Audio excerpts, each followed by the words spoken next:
आज हम बात करेंगे आलोक मौर्य, ज्योति मौर्य के पति के बारे में। सुना है यू टर्न ले लिया, सुना है केस भी वापस ले लिया। भ्रष्टाचार के आरोप लगा रहा था अपनी पत्नी पर और कह रहा था कि उसने डायरी में ऐसी ऐसी चीज़ें लिखी हुई है जिसमें कि साबित हो सकता है कि वो भ्रष्टाचार में लिप्त है। अब आप खुद सोचिए इस चीज़ को कि अगर आप इतना बड़ा आरोप लगा रहे हो और केस करने जा रहे हो, फिर केस को वापस ले रहे हो, क्यों? अच्छा, लोग ये भी कह रहे हैं कि आलोक मौर्य जो है बहुत ज़्यादा दबाव में इसलिए केस वापस ले रहा है। जी नहीं, ऐसा कुछ नहीं है। वो व्यक्ति जिसे रातों रात पूरे भारत ने या पूरी मीडिया ने स्टार बना दिया, एक विक्टिम बना दिया, एक पीड़ित पति बना दिया, वो डर नहीं सकता। खूब सारी ऑडियोज़ उसने वायरल की थी, कुछ चैट्स भी वायरल की थी जिसमें कि ज्योति मौर्य ये बात करते हुए सुनाई दे रही थी कि वो उसको जहर दे करके मारना चाहती है। और कुछ चैट्स थी जो मनीष दुबे के साथ उसकी दिखाई जा रही थी, उसमें कितनी सच्चाई है ये आलोक मौर्य खुद ही जानता है।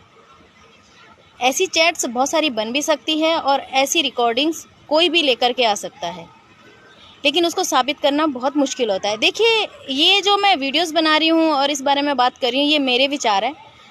इससे मैं ये नहीं कहती हूँ कि मेरे पास कोई ऐसा सबूत है कि मैं इसको दोषी बना सकती हूँ, उसके दोषी बना सकती हूँ। मेरा सिर्फ इतना कहना है कि अगर आपकी पत्नी के खिलाफ आपके पास कुछ था ही नहीं तो इतना हो हल्ला और इतना विक्टिम और इतना बेचारा बनने की ज़रूरत क्या पड़ गई थी आपको? आप सीधे तरीके से भी लड़ सकते थे। आप डायरेक्ट कोर्ट में अपनी पत्नी का सामना कर सकते थे। अगर उसने डिवोर्स फाइल किया था, आप उसका जवाब दे सकते थे।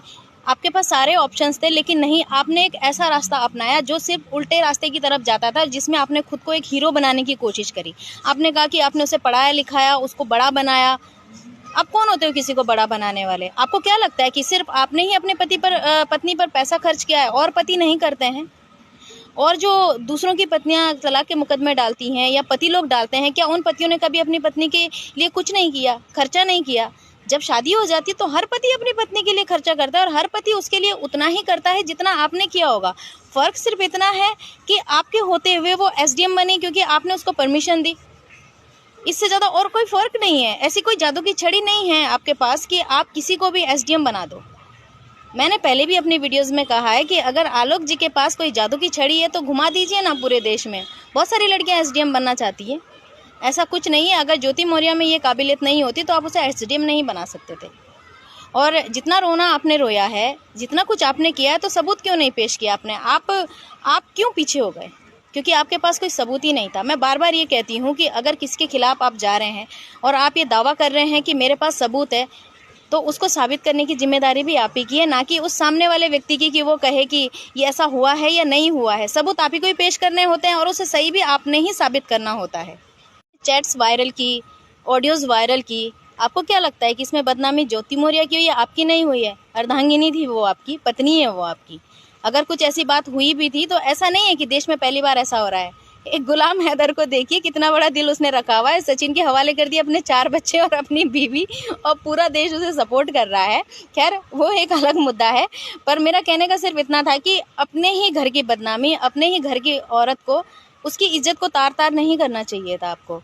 आपका जो भी मामला था घर में शॉर्ट आउट हो सकता था, लेकिन मुझे इस मामले में ये लगता है कहीं ना कहीं कि जैसे ही तलाक का केस डला है, आपको रिजेक्शन में कहीं ना कहीं दिक्कत हुई।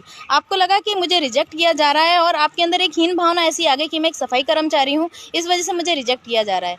लेकिन मुझे नहीं लगता कि इस बात में दूर दूर तक कहीं भी सच्चाई होगी। ये तो आप खुद ही जानते हैं कि आपने क्या किया है, लेकिन केस वापस लेकर के कहीं ना कहीं आपने ये साबित कर दिया है कि आप गलत थे और ज्योति मौर्य जो है वो सही थी।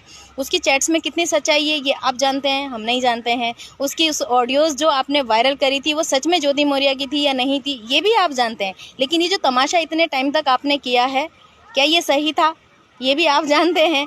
देश ने तो आप लोगों का सिर्फ तमाशा देखा, चटकारे देखे और मीडिया को जो है टीआरपी मिल गई। पर आपको ऐसा नहीं करना चाहिए था। अगर आपके पास सबूत है तो उसे पेश करने चाहिए थे मजबूती से, और अगर सबूत नहीं थे तो इस तरीके से अपने घर की इज्जत को रोड पर नहीं लाना चाहिए था।